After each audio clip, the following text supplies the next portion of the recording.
Hello every one, എല്ലാവർക്കും പുതിയ വീഡിയോയിലേക്ക് സ്വാഗതം. കഴിഞ്ഞ വീഡിയോസിലായിട്ട് നമ്മുടെ 4th യൂണിറ്റിലെ എല്ലാ ചാപ്റ്റേഴ്സും നമ്മൾ ഡിസ്കസ് ചെയ്തു. ഇന്ന് നമ്മൾ ഡിസ്കസ് ചെയ്യുന്നത് the wild Swans at cool എന്ന പോയത്തിന് ശേഷം വരുന്ന ഗ്രാമർ ആക്ടിവിറ്റീസ് ആണ്. നമുക്ക് ആദ്യത്തെ ആക്ടിവിറ്റി നോക്കാം. നമ്മുടെ ഫസ്റ്റ് ആക്ടിവിറ്റിയിൽ തന്നെ നമുക്ക് കുറച്ച് പുസ്തകങ്ങളുടെ കവർ പേജസ് കാണാനുണ്ട് അല്ലെ. ഇവിടെ 12 പുസ്തകങ്ങളുടെ കവർ പേജസ് ആണ് കൊടുത്തിരിക്കുന്നത്. ഇനി നമുക്കത് നന്നായിട്ട് വായിച്ചു നോക്കുമ്പോൾ എന്താണ് അതിൽ നിന്ന് മനസ്സിലാക്കാൻ പറ്റുന്നത്? അതിൽ ആദ്യം കൊടുത്തിരിക്കുന്നത് നമ്മുടെ ഗാന്ധിജിയുടെ ഓട്ടോബയോഗ്രഫി ആയിട്ടുള്ള മൈ എക്സ്പെരിമെന്റ്സ് വിത്ത് ട്രൂത്ത് എന്ന വർക്കിന്റെ കവർ പേജ് ആണ്. പക്ഷെ അതിനടുത്തുള്ളത് എന്താണ്? ആ പുസ്തകത്തിന്റെ തന്നെ മലയാളം ട്രാൻസ്ലേഷൻ ആയിട്ടുള്ള എന്റെ സത്യാന്വേഷണ പരീക്ഷണ കഥ എന്ന വേർഷന്റെ ഒരു കവറാണത്. അതുപോലെ തന്നെ ഡോക്ടർ APJ അബ്ദുൽ കലാമിന്റെ ഓട്ടോബയോഗ്രഫി ആയിട്ടുള്ള വിങ്സ് ഓഫ് ഫയറും അതിന്റെ മലയാളം ട്രാൻസ്ലേഷൻ ആയിട്ടുള്ള അഗ്നിച്ചിറകുകളാണ് അടുത്ത ചിത്രം. ഇവിടെ തന്നിരിക്കുന്ന 12 പുസ്തകങ്ങളുടെ കവർ പേജസിൽ 6 ചിത്രങ്ങൾ അതിന്റെ ഒറിജിനൽ വേർഷൻ ആണെങ്കിൽ ബാക്കി 6 ചിത്രങ്ങൾ അതിന്റെ അഡാപ്റ്റേഷൻ ആണ്, അല്ലെങ്കിൽ ട്രാൻസ്ലേഷന്റെ കവർ പേജ് ആണ്. അവസാനം നമുക്ക് കാണാം ആരാച്ചാർ എന്ന മലയാള പുസ്തകം. അതിന്റെ ഇംഗ്ലീഷ് ട്രാൻസ്ലേഷൻ ആണ് തൊട്ടടുത്ത് നമുക്ക് കാണാൻ പറ്റുന്ന ഹാങ് വുമൺ. അതുപോലെ ഇന്ദുചൂഡന്റെ കേരളത്തിലെ പക്ഷികൾ എന്ന വർക്കിന്റെ ഇംഗ്ലീഷ് ട്രാൻസ്ലേഷൻ ആണ് ബേർഡ്സ് ഓഫ് കേരള. അപ്പൊ നമുക്ക് ഈ ചിത്രങ്ങളിൽ നിന്ന് എന്താണ് മനസ്സിലാക്കാൻ പറ്റുന്നത്? ഇവിടെ 2 വേർഷൻസ് ആണ് കൊടുത്തിരിക്കുന്നത്. ഒന്ന് ആ പുസ്തകങ്ങളുടെ ഒറിജിനൽ ഏത് ഭാഷയിലാണ് അത് എഴുതിയതെന്നും രണ്ടാമത്തത് അതിന്റെ ട്രാൻസ്ലേഷനും ആണ് അല്ലെ. Now read the following conversation from act 1 of Abhijnana Shakuntalam in Sanskrit. നമ്മൾ ശാകുന്തളം പഠിച്ചപ്പോൾ തന്നെ പറഞ്ഞു അത് ഒറിജിനൽ ആയിട്ട് സംസ്കൃതത്തിലാണ് കാളിദാസൻ എഴുതിയിരിക്കുന്നത്. നമ്മൾ പഠിച്ചത് അതിന്റെ ഇംഗ്ലീഷ് അഡാപ്റ്റേഷൻ ആണ് അല്ലെ. അപ്പൊ ഇവിടെ ശാകുന്തളത്തിലെ ആക്ട് 1 ആണ് കൊടുത്തിരിക്കുന്നത്. നിങ്ങൾക്ക് സംസ്കൃതം അറിയാമെങ്കിൽ ഇത് വളരെ എളുപ്പത്തിൽ വായിക്കാനായിട്ട് പറ്റും. പക്ഷെ ഒരാൾക്ക് സംസ്കൃതം അറിയില്ലെങ്കിൽ അതിന്റെ സാൻസ്ക്രിറ്റ് വേർഷൻ വായിക്കാനായിട്ട് പറ്റില്ല. അപ്പൊ നമ്മൾ വായിച്ചതുപോലെ ഇംഗ്ലീഷ് തന്നെയാണ് വായിക്കാൻ പറ്റുള്ളൂ. Can you read the script in Sanskrit? നിങ്ങൾക്ക് സംസ്കൃതത്തിലെ ഇത് വായിക്കാനായിട്ട് പറ്റുന്നുണ്ടോ? Could you identify this part in English version you learned? It is the conversation between the hermits and the king. Those who do not know the script will not be able to read and understand it. As you know, the play was originally written in Sanskrit. The extract in this reader was translated to English by Arthur W. Ryder. നമ്മുടെ ഈ പാഠം പഠിച്ചപ്പോൾ തന്നെ പറഞ്ഞിട്ടുള്ള കാര്യങ്ങളാണ്. കാളിദാസൻ സംസ്കൃതത്തിലാണ് അത് എഴുതിയിരിക്കുന്നത്. ഇംഗ്ലീഷിലേക്ക് നമ്മളുടെ ബുക്കിലുള്ള ട്രാൻസ്ലേഷൻ നടത്തിയിട്ടുള്ളത് ആർതർ W. റൈഡർ എന്ന റൈറ്ററാണ്. എല്ലാവർക്കും സംസ്കൃതം അറിയാമെങ്കിൽ കാളിദാസൻ എഴുതിയിരിക്കുന്ന ഒറിജിനൽ ശാകുന്തളം വായിക്കാനായിട്ട് പറ്റും. അതറിയാത്തവർക്കാണ് അതിന്റെ ഇംഗ്ലീഷ് വേർഷൻ നമ്മൾ വായിക്കുന്നത് അല്ലേ. അതിനെന്താണ് നമ്മൾ പറയുന്നത്? ഇംഗ്ലീഷിലേക്ക് ട്രാൻസ്ലേറ്റ് ചെയ്തു എന്നാണ് പറയുന്നത്. അപ്പൊ എന്താണ് ട്രാൻസ്ലേഷൻ എന്ന് നമുക്ക് നോക്കാം. Translation is the process of converting the meaning of a written message or text from one language to another. നമ്മൾ നേരത്തെ പറഞ്ഞതുപോലെ ഒരു ടെക്സ്റ്റിന്റെ മീനിങ് ഒരു ഭാഷയിൽ നിന്ന് വേറെ ഭാഷയിലേക്ക് മാറ്റുന്നതിനെയാണ് നമ്മൾ ട്രാൻസ്ലേഷൻ എന്ന് പറയുന്നത്. അതിന്റെ വാക്കുകൾ അതേപടി മാറ്റുന്നതല്ല, അതിനു പകരം അതിന്റെ യഥാർത്ഥത്തിലുള്ള അർത്ഥമാണ് മാറ്റുന്നത്. അതിനെയാണ് ട്രാൻസ്ലേഷൻ എന്ന് പറയുന്നത്. അതാണ് പറയുന്നത് converting the meaning of a written message from one language to another. ഇവിടെ സംസ്കൃതത്തിൽ നിന്ന് ഇംഗ്ലീഷിലേക്കാണ് ട്രാൻസ്ലേറ്റ് ചെയ്തിരിക്കുന്നത്. Translation makes many works available to a wider audience who may not know the language or script of the original work. Original ആയിട്ട് അത് ഏത് ഭാഷയിലാണ് എഴുതിയത് ആ ഭാഷ അറിയില്ലെങ്കിൽ കൂടി നമുക്ക് അതിന്റെ ട്രാൻസ്ലേറ്റഡ് വേർഷൻ വായിച്ചാൽ ആ മെസ്സേജ് ക്ലിയർ ആയിട്ട് മനസ്സിലാക്കാനായിട്ട് പറ്റും. Many great works have been translated from English to other languages. അപ്പൊ ഇംഗ്ലീഷിൽ നിന്ന് മറ്റു പല ഭാഷകളിലേക്കും കുറെ ഗ്രേറ്റ് വർക്ക്സ് ട്രാൻസ്ലേറ്റ് ചെയ്തിട്ടുണ്ട്. Many works in regional languages have been translated to English as well. അതുപോലെ തന്നെ റീജിയണൽ ലാംഗ്വേജസിൽ നിന്നും ഇംഗ്ലീഷിലേക്ക് പല വർക്ക്സും ട്രാൻസ്ലേറ്റ് ചെയ്തിട്ടുണ്ട്. ഒരുപാട് വായനക്കാരിലേക്ക് ഒരു പുസ്തകത്തെ എത്തിക്കാനാണ് ട്രാൻസ്ലേഷൻ നമ്മളെ ഹെൽപ്പ് ചെയ്യുന്നത്. ഇംഗ്ലീഷിൽ എഴുതിയ ഒരു പുസ്തകം മലയാളത്തിലേക്ക് ട്രാൻസ്ലേഷൻ ചെയ്യുന്നത് വഴി ഇംഗ്ലീഷ് അറിയാത്ത ഒരു വിഭാഗം ആളുകൾക്ക് അത് വായിക്കാനായിട്ട് പറ്റും. അതുപോലെ തന്നെ മലയാളത്തിൽ നമ്മുടെ കേരളത്തിൽ എഴുതിയ പല വർക്ക്സും ഇംഗ്ലീഷിലേക്ക് ട്രാൻസ്ലേറ്റ് ചെയ്ത് വളരെ ഇന്റർനാഷണൽ ഓഡിയൻസിലേക്ക് എത്തിയതുണ്ട്. അപ്പൊ ഇവിടെ ചോദിച്ചിരിക്കുന്നത് list A few works that you are familiar with. Works translated from English into my mother tongue. ഇംഗ്ലീഷിൽ നിന്ന് നമ്മുടെ മാതൃഭാഷയിലേക്ക് ട്രാൻസ്ലേറ്റ് ചെയ്ത വർക്കുകൾ ഏതൊക്കെയാണെന്നാണ് ഇവിടെ ചോദിച്ചിരിക്കുന്നത്. അതിന്റെ ഇംഗ്ലീഷ് ടൈറ്റിലും നമ്മുടെ മാതൃഭാഷയിലുള്ള ടൈറ്റിലുമാണ് ഇവിടെ എഴുതേണ്ടത്. നമുക്കിവിടെ നോക്കാം. The old man and the sea. Ernest ഹെമിംഗ്വേയുടെ ഒരു നോവലാണ് the old man and the sea. അത് മലയാളത്തിലേക്ക് ട്രാൻസ്ലേറ്റ് ചെയ്യുമ്പോൾ വൃദ്ധനും കടലും എന്നാണ് അതിന്റെ ടൈറ്റിൽ വരുന്നത്. അതുപോലെ ആരോ ഓഫ് ഗോഡ് എന്ന വർക്കിന്റെ മലയാളം ടൈറ്റിൽ ദേവന്റെ ശരം എന്നാണ്. അടുത്തത് നമ്മൾ നേരത്തെ പറഞ്ഞു ഡോക്ടർ APJ അബ്ദുൽ കലാമിന്റെ ആത്മകഥയായിട്ടുള്ള വിങ്സ് ഓഫ് ഫയർ. മലയാളത്തിൽ എങ്ങനെയാ വരുന്നത്? അഗ്നിച്ചിറകുകൾ എന്നാണ് അതിന്റെ പേര് വരുന്നത്. നമ്മുടെ അടുത്ത ആക്ടിവിറ്റി വരുന്നത് നമ്മുടെ മാതൃഭാഷയിൽ നിന്നും ഇംഗ്ലീഷിലേക്ക് ട്രാൻസ്ലേറ്റ് ചെയ്ത വർക്ക്സിന്റെ പേരാണ്. അപ്പോൾ works in my mother tongue translated to English. നമ്മുടെ മാതൃഭാഷയിൽ എഴുതിയ മീശ എന്ന എസ് ഹരീഷിന്റെ ഒരു വർക്ക് ഉണ്ട്. അത് ഇംഗ്ലീഷിൽ മൊസ്റ്റാഷ് എന്നാണ് പേര്. അതുപോലെ തന്നെ എല്ലാവർക്കും ഫെമിലിയർ ആയിട്ടുള്ള ഒരു വർക്കാണ് ആടുജീവിതം അല്ലെ. ആടുജീവിതത്തിന്റെ ഇംഗ്ലീഷ് ടൈറ്റിൽ വരുന്നത് ഗോഡ് ഡേയ്സ് എന്നാണ്. ദൈവത്തിന്റെ വികൃതികൾ എന്ന വർക്കിന്റെ ഇംഗ്ലീഷ് ടൈറ്റിൽ വരുന്നത് ഗോഡ്സ് മിസ്ചീഫ് എന്നാണ്. അപ്പൊ ഇതൊക്കെയാണ് നമ്മുടെ മാതൃഭാഷയിൽ നിന്നും ഇംഗ്ലീഷിലേക്ക് ട്രാൻസ്ലേറ്റ് ചെയ്ത പുസ്തകങ്ങളുടെ ടൈറ്റിൽ ആയിട്ട് വരുന്നത്. ഇനി നമ്മുടെ അടുത്ത ചോദ്യം എന്താണ്? What points should you bear in mind when you translate a text or speech in your mother tongue into English or any other language? ഇവിടെ ചോദിച്ചിരിക്കുന്നത് നമ്മളുടെ മാതൃഭാഷയിൽ നിന്നും ഇംഗ്ലീഷിലേക്കോ അല്ലെങ്കിൽ വേറെ ഏതെങ്കിലും ഭാഷകളിലേക്കോ ഒരു വർക്കിനെ ട്രാൻസ്ലേറ്റ് ചെയ്യുമ്പോൾ നമ്മൾ ശ്രദ്ധിക്കേണ്ട കാര്യങ്ങൾ എന്തൊക്കെയാണെന്നാണ്. Read and understand the source text well. ആ സോഴ്സ് ടെക്സ്റ്റിനെ നമ്മൾ ആദ്യം തന്നെ നന്നായി വായിച്ച് മനസ്സിലാക്കണം. സോഴ്സ് ടെക്സ്റ്റ് എന്ന് പറഞ്ഞാൽ നമ്മൾ ഏത് വർക്കിനെയാണോ ട്രാൻസ്ലേറ്റ് ചെയ്യുന്നത് അതിനെയാണ് പറയുന്നത്. അപ്പൊ ആദ്യം തന്നെ സോഴ്സ് ടെക്സ്റ്റിനെ നന്നായി വായിച്ച് അതിന്റെ അർത്ഥം മനസ്സിലാക്കണം. Assimilate the sense conveyed by the original. Original work എന്ത് സെൻസ് ആണ് കൺവേ ചെയ്യുന്നത്, വായനക്കാരിലേക്ക് എത്തിക്കുന്നത്, അതിനെയാണ് നമ്മൾ മനസ്സിലാക്കേണ്ടത്. വാക്കുകളെ അതേപടി മറ്റൊരു ഭാഷയിലേക്ക് ട്രാൻസ്ലേറ്റ് ചെയ്യുന്നതിന് പകരം എന്ത് അർത്ഥമാണ് അവിടെ ഓതർ ഉദ്ദേശിക്കുന്നത് അതനുസരിച്ച് വേണം നമ്മൾ അത് മാറ്റാനായിട്ട്. Choose appropriate words expressions in the target language to convey the same meaning. അത് നമ്മളിപ്പോ നേരത്തെ പറഞ്ഞ പോലെ അതേ വാക്കുകൾ ഉപയോഗിച്ചാൽ ചിലപ്പോൾ അതേ അർത്ഥം വരില്ല. ഇപ്പൊ ഇംഗ്ലീഷ് ലാംഗ്വേജിലേക്കാണ് ട്രാൻസ്ലേറ്റ് ചെയ്യുന്നതെങ്കിൽ ഇംഗ്ലീഷ് ലാംഗ്വേജിൽ അപ്രോപ്രിയേറ്റ് ആയിട്ടുള്ള വാക്കുകളും എക്സ്പ്രഷൻസ് ഒക്കെ യൂസ് ചെയ്താലാണ് നമുക്ക് ഓഡിയൻസിലേക്ക് അതേ സെൻസ് എത്തിക്കാനായിട്ട് പറ്റുള്ളൂ. Ensure that the translation is grammatically correct, natural and clear in the target language.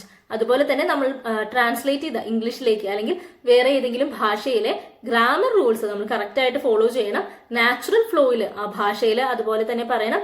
And ആ ഓഡിയൻസിന് അത് ക്ലിയർ ആയിരിക്കണം. ഇത്തരം കാര്യങ്ങൾ കൂടി നമ്മൾ ട്രാൻസ്ലേറ്റ് ചെയ്യുമ്പോൾ ശ്രദ്ധിക്കേണ്ടതാണ്. ഇനി ഇവിടെ വന്നിരിക്കുന്ന ഒരു ആക്ടിവിറ്റി ട്രാൻസ്ലേറ്റ് ചെയ്യാനാണ്. Now attempt a translation of the following dialogue in English into your mother tongue. ഇവിടെ ഒരു കോൺവെർസേഷൻ തന്നിട്ടുണ്ട്. അതിനെ നമ്മളുടെ മാതൃഭാഷയിലേക്കാണ് ട്രാൻസ്ലേറ്റ് ചെയ്യേണ്ടത്. Teacher, have you read Wings of Fire by Dr. APJ Abdul Kalam? Reetha, yes, I read it long ago. ഇതിനെയാണ് നമുക്ക് മലയാളത്തിലേക്ക് translate ചെയ്യേണ്ടത്. അതെങ്ങനെയാ വരുന്നത് നോക്കാം. അപ്പൊ ആദ്യം എന്താണ് ടീച്ചർ പറയുന്നത്? എന്താണ്? ഡോക്ടർ APJ അബ്ദുൽ കലാമിന്റെ വിങ്സ് ഓഫ് ഫയർ നിങ്ങൾ വായിച്ചിട്ടുണ്ടോ? അപ്പൊ റീത്ത എന്താ പറയുന്നത്? അതെ, ഞാൻ അത് വളരെ നാളുകൾക്ക് മുമ്പ് വായിച്ചിട്ടുണ്ട്. ലോങ് എഗോ എന്നാണ് പറയുന്നത് അല്ലെ. അപ്പൊ ഞാനത് വളരെ നാളുകൾക്ക് മുമ്പ് വായിച്ചിട്ടുണ്ട്. ഇങ്ങനെയാണ് ഇതിന്റെ മലയാളം ട്രാൻസ്ലേഷൻ വരുന്നത്. ഇനി നമുക്ക് ആക്ടിവിറ്റി 2 നോക്കാം. After returning from Cool Park, W.B. Yeats makes an entry in his diary about the visit. Complete the diary entry with descriptive adjectives, bringing out the beauty of the swans and the sights in the park. Select suitable adjectives or expressions from those given in the brackets. അപ്പം cool park വിസിറ്റിന് ശേഷം Eats ഡയറിയിൽ അദ്ദേഹത്തിന്റെ ഓർമ്മകളൊക്കെ കുറിക്കുകയാണ്. അപ്പോൾ cool പാർക്കിന്റെ ഭംഗിയും അതുപോലെ തന്നെ അരയന്നങ്ങളുടെ ഭംഗിയെ പറ്റിയൊക്കെ അദ്ദേഹം വിവരിക്കുന്നുണ്ട്. അതിന് സ്യൂട്ടബിൾ ആയിട്ടുള്ള അഡ്ജക്റ്റീവ്സോ എക്സ്പ്രഷൻസോ യൂസ് ചെയ്തിട്ട് വേണം നമുക്ക് ഈ ഡയറി എഴുതാനായിട്ട്. അതിന് സ്യൂട്ടബിൾ ആയിട്ടുള്ള കുറച്ച് അഡ്ജക്റ്റീവ്സ് നമുക്ക് ഇവിടെ തന്നിട്ടുണ്ട്. Graceful, serene, peaceful, youthful glory, autumn beauty, blazing red, lake water mirroring the twilight sky, crystal clear. ഇതൊക്കെയാണ് ഇവിടെ എക്സ്പ്രഷൻസ് ആയിട്ട് തന്നിരിക്കുന്നത്. ഇതൊക്കെ ചൂസ് ചെയ്തിട്ട് വേണം നമുക്ക് ആ ഡയറി എൻട്രി എഴുതാനായിട്ട്. നമുക്കിവിടെ ആക്ടിവിറ്റിയിൽ ഓൾറെഡി തന്നിട്ടുണ്ട്. January 4th, Saturday, 1922. Today, Michael Collins became the first chairman of the Irish Free State in Dublin. വേറൊരു ഇൻഫർമേഷൻ കൂടി അവിടെ തന്നിട്ടുണ്ട്. ഐറിഷ് ഫ്രീ സ്റ്റേറ്റ് ഇൻ ഡബ്ലിനിലെ ഫസ്റ്റ് ചെയർമാൻ ആയിട്ട് മൈക്കൽ കോളിൻസ് ആയിട്ടുണ്ട് എന്നാണ്. ഇനി നമുക്ക് കൂൾ പാർക്കിന്റെ കാര്യങ്ങളാണ് പറയേണ്ടത്. Went to the coffee house to meet some friends, then visited the cool park in the evening after a long time. അതിനുശേഷം കുറച്ച് ബ്ലാങ്ക്സ് ആണ് ഇവിടെ തന്നിരിക്കുന്നത്. എന്തിനെയൊക്കെ പറ്റിയാണ് ഇനി നമുക്ക് ഇവിടെ എഴുതേണ്ടത്? The Swans, the Woodland parks, the water, ഈ കാര്യങ്ങളൊക്കെയാണ് ഇനി ഇവിടെ എഴുതേണ്ടത് എന്നുള്ള ഒരു ഹിന്റും കൂടി നമുക്ക് ഇവിടെ തന്നിട്ടുണ്ട്. അപ്പൊ നമുക്ക് ആ ഡയറി എൻട്രി വായിച്ചു നോക്കാം. January 14th, Saturday, 1922. Today, Michael Collins became the first chairman of the Irish Free State in Dublin. Went to the coffee house to meet some friends, then visited the cool park in the evening after a long time. The place looked peaceful and full of autumn beauty. The evening was calm and serene. Everything around filled my mind with quiet joy. The swans were graceful, moving with youthful glory on the lake. The woodland paths were peaceful and beautiful, glowing in autumn beauty with blazing red leaves. The water was crystal clear, lake water mirroring the twilight sky. Though I have grown older and changed with time, the beauty of the cool park remains peaceful and everlasting. ഇതാണ് അദ്ദേഹം cool പാർക്കിന്റെ വിസിറ്റിനെ പറ്റി എഴുതിയിട്ടുള്ള diary. നമ്മൾ നേരത്തെ കണ്ടിട്ടുള്ള എല്ലാ descriptive അഡ്ജക്റ്റീവ്സും ഇവിടെ യൂസ് ചെയ്തിട്ടുണ്ട്. ഏതൊക്കെയാണ്? പീസ്ഫുൾ, ഫുൾ ഓഫ് ഓട്ടം beauty, graceful, youthful glory, blazing red leaves, crystal clear water, ഇതെല്ലാം നമ്മളിവിടെ യൂസ് ചെയ്തിട്ടുണ്ട്. അപ്പൊ ഇങ്ങനെയാണ് WB യേറ്റ്സിന്റെ ഡയറി വരുന്നത്. നിങ്ങൾ ഇതുപോലത്തെ ഡിസ്ക്രിപ്റ്റീവ് അഡ്ജക്റ്റീവ്സോ അല്ലെങ്കിൽ എക്സ്പ്രഷൻസോ ഒക്കെ യൂസ് ചെയ്തിട്ട് ഡയറി അല്ലെങ്കിൽ ഡിസ്ക്രിപ്ഷൻസ് ഒക്കെ എഴുതുകയാണെങ്കിൽ കുറച്ചുകൂടി അത് അട്രാക്റ്റീവ് ആയിരിക്കും. അപ്പൊ നമുക്ക് കുറച്ചുകൂടി നന്നായിട്ട് മാർക്കൊക്കെ സ്കോർ ചെയ്യാനായിട്ട് പറ്റും. ഇനി നമുക്ക് അടുത്ത ആക്ടിവിറ്റി നോക്കാം. ആക്ടിവിറ്റി 3 വരുന്നത് read the sentence given below and identify the word that tells about a person's vocation. ഒരു വ്യക്തിയുടെ ജോലിയെ പറ്റി പറയുന്ന വാക്കാണ് നമുക്ക് ഈ സെന്റൻസിൽ നിന്ന് കണ്ടുപിടിക്കേണ്ടത്. He was an Austrian anthropologist baron Omar Rolf. ഈ സെന്റൻസിൽ ആ വ്യക്തിയുടെ ജോലിയെ പറ്റി ഏതിലാ പറയുന്നത്? ആന്ത്രപ്പോളജിസ്റ്റ് എന്നുള്ള വാക്കാണ് അല്ലെ പറയുന്നത്. ആന്ത്രപ്പോളജിസ്റ്റ് എന്ന് പറഞ്ഞാൽ മനുഷ്യരെ പറ്റി പഠിക്കുന്ന ഒരു ശാസ്ത്രജ്ഞനെയാണ് പറയുന്നത്. Let's break the words down. അപ്പൊ നമ്മൾ ഈ ആന്ത്രപ്പോളജിസ്റ്റ് എന്ന വാക്കിനെയാണ് ഇവിടെ ബ്രേക്ക് ഡൗൺ ചെയ്യുന്നത്. ആന്ത്രപ്പോ എന്ന് പറഞ്ഞാൽ ഹ്യൂമൻ എന്നാണ് അർത്ഥം. ലോഗോസ് എന്ന് പറഞ്ഞാൽ എന്താണ്? Study of. എന്തിനെങ്കിലും പഠനത്തിനെയാണ് നമ്മൾ ലോഗോസ് എന്ന് പറയുന്നത്. ഇസ്റ്റ് എന്ന് പറഞ്ഞാൽ എന്താണ്? A person who does or studies something. എന്തെങ്കിലും ഒരു കാര്യം ചെയ്യുകയോ അല്ലെങ്കിൽ പഠിക്കുകയോ ചെയ്യുന്ന വ്യക്തിയുടെ പേരിന്റെ കൂടെയാണ് നമ്മൾ ഇസ്റ്റ് എന്ന് ചേർക്കാറുള്ളത്. So who is an anthropologist? അപ്പൊ ആരാണ് ഒരു anthropologist? A person who studies about humans. മനുഷ്യരെ പറ്റി പഠിക്കുന്ന നരവംശ ശാസ്ത്രജ്ഞനെയാണ് ആന്ത്രപ്പോളജിസ്റ്റ് എന്ന് നമ്മൾ പറയുന്നത്. The suffix ist is added to words often from Greek or Latin to show a person's job, role or belief. ഒരു വ്യക്തിയുടെ ജോലിയോ അല്ലെങ്കിൽ അവർ നിർവഹിക്കുന്ന സ്ഥാനമോ അതുമല്ലെങ്കിൽ അവരുടെ വിശ്വാസങ്ങളോ കാണിക്കാനായിട്ട് ഒരു വാക്കിന്റെ കൂടെ ചേർക്കുന്ന സഫിക്സ് ആണ് ഇസ്റ്റ് എന്ന്. ഇപ്പൊ ആന്ത്രപ്പോളജി എന്ന് പറഞ്ഞാൽ എന്താണ്? മനുഷ്യനെ പറ്റിയുള്ള പഠനമാണ്. അപ്പൊ അത് ചെയ്യുന്ന വ്യക്തി എന്ന് പറയാനാണ് ആന്ത്രപ്പോളജിയുടെ കൂടെ ഇസ്റ്റ് എന്ന് ചേർത്ത് ആന്ത്രപ്പോളജിസ്റ്റ് എന്ന് പറയുന്നത്. അതുപോലെ തന്നെ ഫാർമസിസ്റ്റ്, കാർഡിയോളജിസ്റ്റ്, അങ്ങനെ പല വാക്കുകളും നമ്മൾ കേട്ടിട്ടുണ്ട് അല്ലെ. അപ്പൊ ഈ ഇസ്റ്റ് എന്ന വാക്ക് എപ്പോഴും എന്താണ്? ഒരു വ്യക്തിയുടെ വിശ്വാസങ്ങളെയോ അല്ലെങ്കിൽ അവരുടെ ജോലിയെയോ അവർ നിർവഹിക്കുന്ന റോൾസോ ഒക്കെ കാണിക്കാനായിട്ട് സഫിക്സ് ആയിട്ട് വാക്കിന് ശേഷം ചേർക്കുന്ന വാക്കാണ് ഇസ്റ്റ് എന്ന് പറയുന്നത്. ഇനി ഇതുമായിട്ട് ബന്ധപ്പെട്ട എന്ത് ആക്ടിവിറ്റിയാണ് നമുക്ക് വന്നിരിക്കുന്നത്? It usually means A person who practices or is concern with something. Match the profession in column A with the correct description in column B. ഇപ്പൊ കോളം എയിൽ ഇസ്റ്റ് എന്നുള്ള സഫിക്സ് വരുന്ന കുറച്ച് ജോലികളാണ് തന്നിരിക്കുന്നത്. ആ ജോലിയുമായിട്ട് മാച്ച് ആവുന്ന ഡിസ്ക്രിപ്ഷൻ ഏതാണ് എന്നനുസരിച്ച് നമുക്കത് മാച്ച് ചെയ്യണം. ഇപ്പൊ ഇവിടെ ആദ്യത്തെ തന്നിരിക്കുന്നത് കാർഡിയോളജിസ്റ്റ് ആണ്. അതിന് നേരെ കൊടുത്തിരിക്കുന്ന description A person who place the piano professionally എന്നാണ്. അപ്പൊ നമുക്കറിയാലേ കാർഡിയോളജിസ്റ്റ് പിയാനോ വായിക്കുന്ന ഒരാളല്ല എന്ന്. അപ്പൊ നമുക്കിത് കറക്റ്റ് ആയിട്ട് എങ്ങനെയാണ് മാച്ച് ചെയ്തിട്ട് വരുന്നതെന്ന് നോക്കാം. ഫസ്റ്റ് വരുന്നത് ഏതാണ്? Cardiologist, a doctor who treats heart related conditions. ഹൃദയവുമായി ബന്ധപ്പെട്ട, ഹൃദ്രോഗവുമായി ബന്ധപ്പെട്ട കാര്യങ്ങൾ ചികിത്സിക്കുന്ന ഡോക്ടറെയാണ് നമ്മൾ എന്ത് പറയുന്നത്? കാർഡിയോളജിസ്റ്റ് എന്ന് പറയുന്നത്. അടുത്തത് ജേർണലിസ്റ്റ് ആണ്. ജേർണലിസ്റ്റ് നമുക്കറിയാം അല്ലെ, ന്യൂസ് റിപ്പോർട്ട് ചെയ്യുന്ന ആളെയാണ് നമ്മൾ ജേർണലിസ്റ്റ് എന്ന് പറയുന്നത്, അല്ലെങ്കിൽ അത് എഴുതുന്ന ആളെ. Writer who reports news report ചെയ്യുന്ന ആളെയാണ് നമ്മൾ ജേർണലിസ്റ്റ് എന്ന് പറയുന്നത്. ഫാർമസിസ്റ്റ് ആരാണ്? നമുക്ക് മെഡിസിൻസ് തരുന്ന ആളാണ്. A person who gives out and explains medicines. നമുക്ക് മരുന്നുകൾ തരുന്ന ആളെയാണ് നമ്മൾ ഫാർമസിസ്റ്റ് എന്ന് പറയുന്നത്. ഡെന്റിസ്റ്റ് എല്ലാവർക്കും അറിയാം അല്ലെ, നമ്മളുടെ പല്ലുകളെ പറ്റി ഡീൽ ചെയ്യുന്ന, പല്ലുകളെ ട്രീറ്റ് ചെയ്യുന്ന ഡോക്ടറെയാണ് ഡെന്റിസ്റ്റ് എന്ന് പറയുന്നത്. Doctor who takes care of your teeth. നമ്മളെ പല്ലുകളെ ചികിത്സിക്കുന്ന ഡോക്ടറാണ് ഡെന്റിസ്റ്റ്. ബോട്ടണിസ്റ്റ് ആരാണ്? Scientist who studies plants. സസ്യങ്ങളെ പറ്റി പഠിക്കുന്ന ശാസ്ത്രജ്ഞനെയാണ് നമ്മൾ ബൊട്ടാനിസ്റ്റ് എന്ന് പറയുന്നത്. അടുത്തത് ഡെർമറ്റോളജിസ്റ്റ് ആണ്. ഡെർമറ്റോളജിസ്റ്റ് എന്ന് പറഞ്ഞാൽ സ്കിൻ ഡിസീസസിനെ പറ്റി പഠിക്കുന്ന ആളാണ്, നമ്മളുടെ ത്വക്കിനെ പറ്റി പഠിക്കുന്നത്. Doctor who studies skin diseases. അടുത്തത് പിയാനിസ്റ്റ് ആണ്. അത് പേര് കേൾക്കുമ്പോൾ തന്നെ നമുക്കറിയാം പ്രൊഫഷണലി പിയാനോ വായിക്കുന്ന ഒരാളാണ്. A person who place the piano professionally. അടുത്തത് ആന്ത്രപ്പോളജിസ്റ്റ്. അത് നമ്മളിപ്പോ പഠിച്ചു. എന്താണ്? A person who studies ancient human cultures. Ancient ആയിട്ടുള്ള, വളരെ പഴക്കമുള്ള മനുഷ്യന്റെ സംസ്കാരത്തെ പറ്റിയൊക്കെ പഠിക്കുന്ന ഒരു വ്യക്തിയെയാണ് നമ്മൾ ആന്ത്രപ്പോളജിസ്റ്റ് എന്ന് പറയുന്നത്. അപ്പൊ ഇതാണ് ഡിഫറെന്റ് പ്രൊഫഷൻസും അതിന്റെ കറക്റ്റ് ആയിട്ടുള്ള ഡിസ്ക്രിപ്ഷൻസും വരുന്നത്. എല്ലാവരും നല്ല കൃത്യമായിട്ട് പഠിച്ചു വെക്കുക. നമുക്കിപ്പോ മാച്ച് ചെയ്യാനൊക്കെ വരികയാണെങ്കിൽ ഹെൽപ്ഫുൾ ആവും. ഇനി നമുക്ക് അടുത്ത ആക്ടിവിറ്റി നോക്കാം. Read the conversation and note the phrases in bold. അപ്പൊ താഴെ തന്നിരിക്കുന്ന കോൺവെർസേഷൻ വായിച്ച് അതിൽ ബോൾഡ് ആയി കൊടുത്തിരിക്കുന്ന ഫ്രേസസ് എന്താണെന്ന് നമുക്ക് നോക്കാം.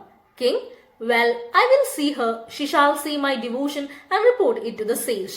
The two hermits: then we will go on our way. അപ്പൊ ഇതില് ഹൈലൈറ്റ് ചെയ്തിരിക്കുന്ന ഫ്രേസസ് ഏതൊക്കെയാണ്? will see, shall see, will go. ഈ 3 ഫ്രേസസും ആണ് ഹൈലൈറ്റ് ചെയ്തിരിക്കുന്നത്. What do the highlighted phrases indicate? എന്താണ് ഇവിടെ ഹൈലൈറ്റ് ചെയ്തിരിക്കുന്ന ഫ്രേസുകളുടെ പ്രത്യേകത? The highlighted phrases indicate actions that will happen in future. ഭാവിയിൽ നടക്കാൻ പോകുന്ന കാര്യങ്ങളെയാണ് ഈ ഹൈലൈറ്റ് ചെയ്തിരിക്കുന്ന ഫ്രേസസ് ഇൻഡിക്കേറ്റ് ചെയ്യുന്നത് അല്ലെ. will see her കാണും, shall see അതുപോലെ തന്നെ will go അങ്ങനെയാണെങ്കിൽ ഞങ്ങൾ പോവുകയാണ് എന്നൊക്കെയാണ് പറയുന്നത്. അപ്പൊ അവിടെ ഫ്യൂച്ചറിൽ ഭാവിയിൽ അവർ ചെയ്യാൻ പോകുന്ന കാര്യങ്ങളെ പറ്റിയാണ് പറയുന്നത്. Read the following sentences and identify the time reference indicated. ഇവിടെ താഴെ തന്നിരിക്കുന്ന സെന്റൻസുകൾ വായിച്ചിട്ട് അത് ഏത് ടൈമിനെയാണ് ഇൻഡിക്കേറ്റ് ചെയ്യുന്നതെന്നാണ് നമുക്ക് കണ്ടുപിടിക്കേണ്ടത്. ആദ്യത്തെ ഏതാണ്? Mary is playing tennis tomorrow. നാളെ മേരി ടെന്നീസ് കളിക്കും. My train leaves at 5:30. എന്റെ ട്രെയിൻ 5:30 പോവാൻ പുറപ്പെടുന്നത്. I start my new job on Wednesday. John is getting married next month. The film starts at 8:15 this evening. അപ്പൊ ഈ സെന്റൻസുകളൊക്കെ എന്താണ്? ഭാവിയിൽ നടക്കുന്ന കാര്യങ്ങളെ കാണിക്കുന്നത് അല്ലേ.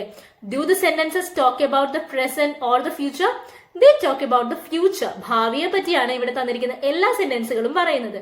മേരി ടെന്നീസ് കളിക്കും, അല്ലെങ്കിൽ ട്രെയിൻ 5:30 ലീവ് ചെയ്യും, ഞാൻ പുതിയ ജോലിക്ക് ബുധനാഴ്ച പ്രവേശിക്കും, അല്ലെങ്കിൽ അടുത്ത മാസം ജോൺ വിവാഹിതനാവും. എല്ലാം ഭാവിയിലെ കാര്യങ്ങളെയാണ് പറയുന്നത്. Which tense is used in each sentence above? Present simple or present continuous? ഇനി ഈ സെന്റൻസുകളിൽ ഏത് ടെൻസ് ആണ് യൂസ് ചെയ്തിരിക്കുന്നത് നമുക്ക് നോക്കാം. ആദ്യത്തെ സെന്റൻസ് നോക്കുകയാണെങ്കിൽ Mary is playing tennis tomorrow. ഇവിടെ ഈസ് പ്ലേയിങ് ആണ് വരുന്നത് അല്ലെ. അപ്പൊ അതെന്താണ്? ING ഫോം വരുന്നത് കൊണ്ട് തന്നെ അത് പ്രസന്റ് കണ്ടിന്യൂസ് ആണ്. അടുത്ത സെന്റൻസ് നോക്കൂ. My train leaves at 5:30. ഇവിടെ ലീവ്സ് എന്നാണ് വേർബ് വരുന്നത്. അപ്പൊ എങ്ങനെയാണ് അത് വരുന്നത്? അത് പ്രസന്റ് സിമ്പിൾ ആണ്. അതുപോലെ തന്നെയാണ് അവിടെ എല്ലാ സെന്റൻസുകളും. അപ്പൊ ഇവിടെ യൂസ് ചെയ്തിരിക്കുന്ന ടെൻസുകൾ പ്രസന്റ് സിമ്പിളും പ്രസന്റ് കണ്ടിന്യൂസും ആണ്. ഈ 2 ടെൻസ് യൂസ് ചെയ്തിട്ടാണ് ഇവിടെ ഫ്യൂച്ചർ ആക്ഷൻസ് കാണിച്ചിരിക്കുന്നത്. What do we infer from this? ഇതിൽ നിന്ന് നമുക്ക് എന്താണ് മനസ്സിലാക്കാൻ പറ്റുന്നത്? Both present simple and present continuous can be used to talk about future events. ഭാവിയിലെ കാര്യങ്ങളെ പറ്റി സംസാരിക്കാനായിട്ട് നമുക്ക് ഈ 2 ടെൻസും ഉപയോഗിക്കാം. ഏതൊക്കെയാണ്? പ്രസന്റ് സിമ്പിളും പ്രസന്റ് കണ്ടിന്യൂസും. Write the sentences in appropriate columns below. അപ്പൊ നമ്മൾ നേരത്തെ കണ്ട സെന്റൻസുകളെ ഇവിടെ ടേബിൾ ആയിട്ട് എഴുതാനാണ് പറഞ്ഞിരിക്കുന്നത്. ആദ്യത്തെ പ്രസന്റ് സിമ്പിൾ ഫോർ ഫ്യൂച്ചർ ഇവന്റ്സും, രണ്ടാമത്തത് പ്രസന്റ് കണ്ടിന്യൂസ് ഫോർ ഫ്യൂച്ചർ ഇവന്റ്സും. അപ്പൊ പ്രസന്റ് സിമ്പിൾ വരുന്നത് ഏതൊക്കെ സെന്റൻസുകളിലാണ്? My train leaves at 5:30.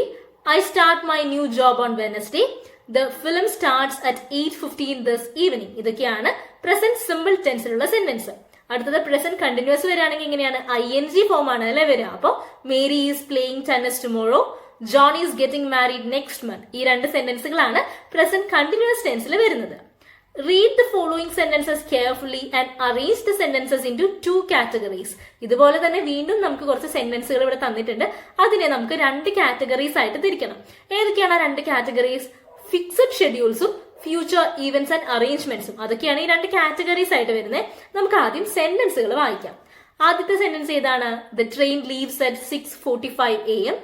We are meeting our cousins this weekend. The school reopens on Monday. I'm visiting the doctor tomorrow. The movie starts at 8:30 tonight. Our flight departs at 10 AM. ഇതൊക്കെയാണ് ഈ സെന്റൻസുകൾ.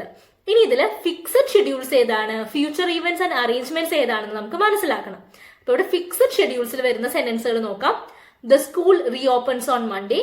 The train leaves at 6:45 AM. The movie starts at 8:30 tonight. Our flight departs at 10 AM. ഇതൊക്കെയാണ് fixed ഷെഡ്യൂൾസിൽ വരുന്നത്. Fixed schedules എന്ന് പറഞ്ഞാൽ നമ്മൾ കൃത്യമായിട്ട് ഒരു സമയമോ അല്ലെങ്കിൽ ഒരു ഡേറ്റോ നിശ്ചയിച്ച കാര്യങ്ങളെയാണ് ഫിക്സഡ് ഷെഡ്യൂൾ എന്ന് പറയുന്നത്.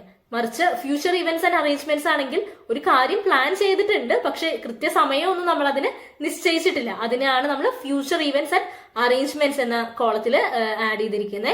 അപ്പൊ ഫിക്സഡ് ഷെഡ്യൂൾസിൽ വരുന്നത് ഈ സമയം പറയുന്ന സെന്റൻസുകളാണ്. ഫ്യൂച്ചർ ഈവന്റ്സിൽ ഏതൊക്കെയാണ് വരുന്നത്? I'm visiting the doctor tomorrow. ഞാൻ നാളെ ഡോക്ടറെ കാണുന്നുണ്ട്, പക്ഷെ അവിടെ സമയം പറയുന്നില്ല. അതുപോലെ we are meeting our cousins this weekend. ഈ വീക്കെൻഡിൽ ഞങ്ങൾ കസിൻസിനെ കാണുന്നുണ്ട്. അതും എന്നാണ്, അല്ലെങ്കിൽ ഡേറ്റോ ടൈമോ ഒന്നും അവിടെ കൃത്യമായിട്ട് പറയുന്നില്ല. അപ്പൊ അങ്ങനെയാണ് ഫിക്സഡ് ഷെഡ്യൂൾസും അല്ലെങ്കിൽ ഫ്യൂച്ചർ ഈവൻസും അറേഞ്ച്മെന്റ്സും വരുന്നത്. ഇനി നമുക്ക് ഇതിൽ ടെൻസ് നോക്കുകയാണെങ്കിൽ ഫിക്സഡ് ഷെഡ്യൂൾസിൽ എപ്പോഴും ഏത് ടെൻസ് ആണ് കാണാൻ പറ്റുന്നത് നോക്കൂ. റീ ഓപ്പൺസ്, ലീവ്സ്, സ്റ്റാർട്ട്സ്, ഡിപ്പാർട്സ് എന്നൊക്കെയാണ് അല്ലെ വെർബ്. അപ്പൊ ഫിക്സഡ് ഷെഡ്യൂൾസിൽ എപ്പോഴും പ്രസന്റ് സിമ്പിൾ ടെൻസിലായിരിക്കും വരുന്നത്. മറിച്ച് ഫ്യൂച്ചർ ഇവന്റ്സ് അല്ലെങ്കിൽ അറേഞ്ച്മെന്റ്സ് പറയുകയാണെങ്കിൽ അതിൽ എല്ലാത്തിലും ഏതാണ് ING ഫോം ഉണ്ട് അല്ലെ.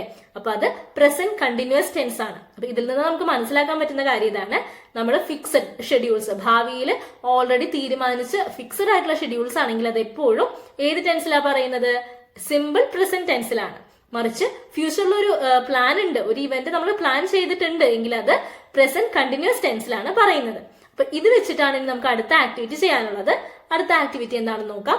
ഫിൽ in the blanks using the correct tense form present simple or present continuous.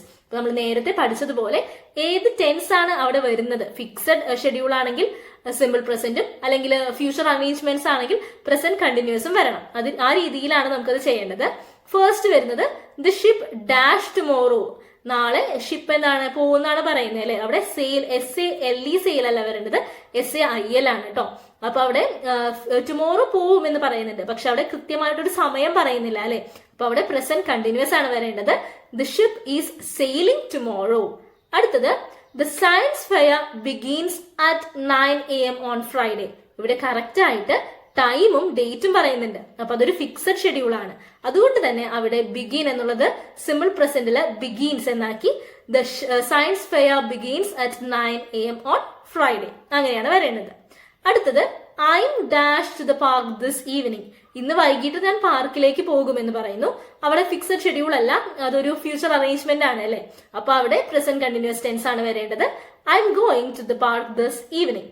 അടുത്തത് we are dash a team meeting after school today. അപ്പൊ ഇന്ന് സ്കൂളിന് ശേഷം ഒരു ടീം മീറ്റിംഗിനുള്ള ഒരു പ്ലാൻ ഉണ്ട്. അപ്പൊ അവിടെ ഏതാ വരിക, പ്രസന്റ് കണ്ടിന്യൂസ് ആണ്. We are having a team meeting after school today. അടുത്തത് they are dash to make a working robot. അവർക്കൊരു വർക്കിംഗ് റോബോട്ടിനെ ഉണ്ടാക്കാനായിട്ട് ഒരു പ്ലാൻ ഉണ്ട് എന്ന് പറയുന്നു. അപ്പൊ അവിടെയും പ്രസന്റ് കണ്ടിന്യൂസ് ആണ് വരേണ്ടത്. They are going to make a working robot. ഇങ്ങനെയാണ് സെന്റൻസിലെ ടെൻസ് വരുന്നത്. നമ്മളൊരു ഫ്യൂച്ചർ ഇവന്റ് ഫിക്സഡ് ആയിട്ട് ഒരു ഷെഡ്യൂൾ ഒക്കെ തീരുമാനിച്ച് വെക്കുകയാണെങ്കിൽ അത് ഫിക്സഡ് ഷെഡ്യൂൾ ആണ്. അവിടെ സിമ്പിൾ പ്രസന്റ് ടെൻസ് ആണ് വരേണ്ടത്. ഭാവിയിൽ ഒരു പ്ലാൻ ഉണ്ട്, പക്ഷെ അവിടെ ഫിക്സഡ് ആയിട്ട് ഒരു ഷെഡ്യൂൾ ഒന്നും ഇല്ലെങ്കിൽ അവിടെ പ്രസന്റ് കണ്ടിന്യൂസ് ടെൻസ് ആണ് വരേണ്ടത്. ഇതാണ് നിങ്ങൾ പഠിച്ചു വെക്കേണ്ടത്. അപ്പൊ ഇങ്ങനത്തെ ചോദ്യങ്ങൾ വന്നാൽ നമുക്ക് ഈസി ആയിട്ട് ഫിൽ ചെയ്യാനായിട്ട് പറ്റും. ഇനി നമുക്ക് ഇതിൽ അടുത്ത ആക്ടിവിറ്റി നോക്കാം. Now you and your friend are discussing your week ahead. Take turns asking and answering questions. Use a mix of the tenses to talk about your plans. നമ്മുടെ ഫ്രണ്ടിനോട് നമ്മുടെ ഈ ആഴ്ചയിലെ പ്ലാൻസ് ഒക്കെ പറയാണ്. നമ്മൾ നേരത്തെ പഠിച്ച പോലെ സിമ്പിൾ പ്രസന്റ് ടെൻസും പ്രസന്റ് കണ്ടിന്യൂസ് ടെൻസും വെച്ചിട്ട് ഒരു കോൺവെർസേഷൻ ആണ് നമുക്ക് ഇവിടെ പറയേണ്ടത്. ആൻഡ് എന്തിനെയൊക്കെ പറ്റിയാണ് നമുക്ക് സംസാരിക്കാനുള്ളത്, school events, weekend plans, spontaneous decisions, predictions. ഈ കാര്യങ്ങളൊക്കെയാണ് നമ്മുടെ കോൺവെർസേഷനിൽ വരേണ്ടത്. ഇപ്പോൾ സ്കൂൾ ഇവന്റ്സ് അല്ലെങ്കിൽ നമ്മുടെ പ്ലാൻസ് ഒക്കെ ഓൾറെഡി ഫിക്സ് ചെയ്യുകയാണെങ്കിൽ അത് സിമ്പിൾ പ്രസന്റ് ടെൻസിലും, പെട്ടെന്ന് എടുത്ത തീരുമാനങ്ങളൊക്കെ ആണെങ്കിൽ അത് പ്രസന്റ് കണ്ടിന്യൂസ് ടെൻസിലാണ് ഇവിടെ പറയേണ്ടത്. നമുക്ക് ആ കോൺവെർസേഷൻ നോക്കാം. Here is how you can start. Student A, what are you doing this weekend? Student B, I am going to visit my cousin. We are planning to watch a play together. അപ്പോൾ ഇവിടെ പറയുന്നത് ഞാൻ എൻ്റെ കസിനെ meet ചെയ്യാൻ പോവാണ്, ഞങ്ങളൊരു play കാണാനായിട്ട് plan ചെയ്തിട്ടുണ്ട് എന്നാണ്. അപ്പോൾ അവിടെ പ്രസന്റ് കണ്ടിന്യൂസ് ടെൻസ് ആണ് വരുന്നത്. Student A, cool, I think I will also come if possible. അപ്പോൾ എനിക്ക് പറ്റുകയാണെങ്കിൽ ഞാനും നിങ്ങളെ ജോയിൻ ചെയ്യാം. Student B, that will be great. By the way, we have a science exhibition at school on Friday. നമുക്ക് സ്കൂളിൽ വെള്ളിയാഴ്ച ഒരു സയൻസ് എക്സിബിഷൻ ഉണ്ട്. Student A, yes, the exhibition starts at 10 AM, doesn't it? I'm presenting my project there. അപ്പൊ exhibition 10:30 തുടങ്ങുന്നത്, 10 മണിക്കാണ് എന്ന് പറയുമ്പോൾ അവിടെ സിമ്പിൾ പ്രസന്റ് ടെൻസ് ആണ് വരുന്നത്. And I am presenting my project there. അവിടെ പ്രസന്റ് കണ്ടിന്യൂസ് ടെൻസ് ആണ്. Student B, oh nice, I'm helping my teacher with arrangements tomorrow. അവിടെ ഏതാണ്, പ്രസന്റ് കണ്ടിന്യൂസ് ടെൻസ് തന്നെയാണ്. Student A, I don't have any plans for Saturday morning. I will help you if you want. അപ്പൊ നിനക്ക് വേണമെങ്കിൽ ഞാൻ നിന്നെ help ചെയ്യാം എന്നാണ് പറയുന്നത്. Then student B, thanks, I'm sure I will B BC but exciting week. ഇപ്പൊ student B എന്താണ് പറയുന്നത്, താങ്ക്സ്, എനിക്കറിയാം ഇതൊരു ബിസി ആയിട്ടുള്ള ആഴ്ചയായിരിക്കും, പക്ഷെ അത് എക്സൈറ്റിംഗ് ആയിരിക്കും. Student A, yes I think we will enjoy it and everything will go well. അപ്പോൾ സ്റ്റുഡന്റ് എ പറയുന്നത് എന്താണ്? ശരിയാണ്, ഞാൻ വിചാരിക്കുന്നത് നമ്മളിത് എൻജോയ് ചെയ്യുമെന്നാണ്. അങ്ങനെയാണ് ഇത് അവസാനിക്കുന്നത്. അപ്പൊ ഈ ഫ്യൂച്ചർ പ്ലാൻസ് ഒക്കെ പറയുന്ന ഈ കോൺവെർസേഷനിൽ നമ്മൾ രണ്ട് ടെൻസും യൂസ് ചെയ്തിട്ടുണ്ട്, സിമ്പിൾ പ്രസന്റ് ടെൻസും പ്രസന്റ് കണ്ടിന്യൂസ് ടെൻസും. ഇനി നമുക്ക് അടുത്ത ആക്ടിവിറ്റി നോക്കാം. അടുത്ത ആക്ടിവിറ്റി വരുന്നത് read the following sentences. It is refreshing to find that bird watching as a hobby is growing rapidly in popularity. ഇത് നമ്മുടെ ബേർഡ് വാച്ചിങ് ഇന്ത്യയിലെ ഒരു സെന്റൻസ് ആണ്. എന്താ പറയുന്നത്? ബേർഡ് വാച്ചിങ് ഒരു ഹോബി ആയിട്ട് ഇപ്പോൾ വളരെയധികം വളർന്നുകൊണ്ടിരിക്കുകയാണ്. അതൊരു റിഫ്രഷിംഗ് ആയിട്ടുള്ള ഫീലിംഗ് ആണ് എന്നാണ് ഇവിടെ പറയുന്നത്. Now look at the words highlighted. ഇവിടെ ഹൈലൈറ്റ് ചെയ്തിരിക്കുന്ന വാക്കുകൾ ഏതൊക്കെയാണ്? Refreshing, bird watching, growing. ഈ വാക്കുകളൊക്കെയാണ് ഹൈലൈറ്റ് ചെയ്തിരിക്കുന്നത്. The words refreshing, bird watching and growing have been highlighted. Do they perform the same function? ഈ വാക്കുകളൊക്കെ ഒരേ ഫംഗ്ഷൻ ആണോ പെർഫോം ചെയ്യുന്നത്? അല്ല അല്ലെ? No, they do not perform the same function. ഇവിടെ റിഫ്രഷിംഗ് അല്ലെങ്കിൽ ബേർഡ് വാച്ചിങ്, ഗ്രോയിങ് എല്ലാം ING ഫോം ആണെങ്കിലും ആ വാക്കുകൾ പല ഫംഗ്ഷൻസ് ആണ് പെർഫോം ചെയ്യുന്നത്. Let's analyse the sentence. ഇനി നമുക്ക് ആ സെന്റൻസിനെ ഒന്ന് അനലൈസ് ചെയ്യാം. As we know, the word refreshing describes the nature and quality of an object or action. അപ്പൊ നമ്മളുടെ ഒരു ആക്ഷന്റെയോ അല്ലെങ്കിൽ ഒരു ഒബ്ജക്റ്റിന്റെയോ ക്വാളിറ്റിയെ പറ്റിയാണ് ഇവിടെ റിഫ്രഷിംഗ് എന്ന് പറയുന്നത് അല്ലെ. നല്ലൊരു ഫീലിംഗ് ആണ് എന്നാണ് പറയുന്നത്. In other words it is a descriptive adjectives. അതുകൊണ്ട് തന്നെ ഒരു ക്വാളിറ്റിയാണ് അവിടെ ഡിസ്ക്രൈബ് ചെയ്യുന്നത്. അതുകൊണ്ട് തന്നെ അതൊരു ഡിസ്ക്രിപ്റ്റീവ് എഡ്ജക്റ്റീവ് ആണ് റിഫ്രഷിംഗ് എന്നത്. Now look at the bird watching. What is the function in the sentence? ഇനി നമുക്ക് ബേർഡ് വാച്ചിങ് എന്നുള്ള വാക്ക് നോക്കാം. അതിന്റെ ഫംഗ്ഷൻ എന്താണ്? It acts as the subject of the verb growing. It is the noun. ഇപ്പൊ bird watching എന്നുള്ള വാക്ക് ഇവിടെ noun ആയിട്ടാണ് പെർഫോം ചെയ്യുന്നത്. ബേർഡ് വാച്ചിങ് ഒരു ഹോബിയായി വരുന്നത് ഒരു നല്ല ഫീലിംഗ് ആണെന്ന് പറയുമ്പോൾ ബേർഡ് വാച്ചിങ് എന്താണ്? ആ മെയിൻ സെന്റൻസിന്റെ നൗൺ ആയിട്ടാണ് വരുന്നത്. ആൻഡ് അതിലെ വേർബ് ഏതാ വരുന്നത്? ഗ്രോയിങ് ആണ് വേർബ് വരുന്നത്. ഗ്രോയിങ് എന്ന വേർബിന്റെ നൗൺ ആണ് ബേർഡ് വാച്ചിങ്. അടുത്ത എന്ത് ചോദ്യം ഇവിടെ വരുന്നത്? It functions as the noun in the sentence. What is it called? ഇപ്പൊ ബേർഡ് വാച്ചിങ് ഈ സെന്റൻസിലെ നൗൺ ആണെന്ന് നമ്മൾ പറഞ്ഞു അല്ലെ. ING ഫോമിലാണ് വരുന്നത്. അതുകൊണ്ട് തന്നെ ഈ നൗണിനെ നമ്മളിവിടെ പറയുന്ന പേരെന്താണ്? The bird watching functions as a gerund. ING ഫോമുള്ള ഒരു വേർബ് നൗൺ ആയിട്ട് ഒരു സെന്റൻസിൽ വരികയാണെങ്കിൽ നമ്മൾ അതിനെ ജെറന്റ് എന്നാണ് പറയുന്നത്. ഇവിടെ ബേർഡ് വാച്ചിങ്, പക്ഷി നിരീക്ഷണം എന്ന വാക്കാണ് നൗൺ ആയിട്ട് വന്നിരിക്കുന്നത്. അതുകൊണ്ട് നമ്മൾ അതിനെ ജെറന്റ് എന്നാണ് പറയുന്നത്. Now, what is the function of the word growing in the sentence? Growing എന്ന വാക്കിന്റെ ഫംഗ്ഷൻ എന്താണ്? നമ്മൾ നേരത്തെ പറഞ്ഞു അതൊരു വേർബ് ആണെന്നല്ലേ. ബേർഡ് വാച്ചിങ് ഇപ്പോൾ വളരെയധികം വളർന്നുകൊണ്ടിരിക്കുകയാണെന്നാണ് പറയുന്നത്. അപ്പൊ the word growing functions as a verb, present participle showing an ongoing action.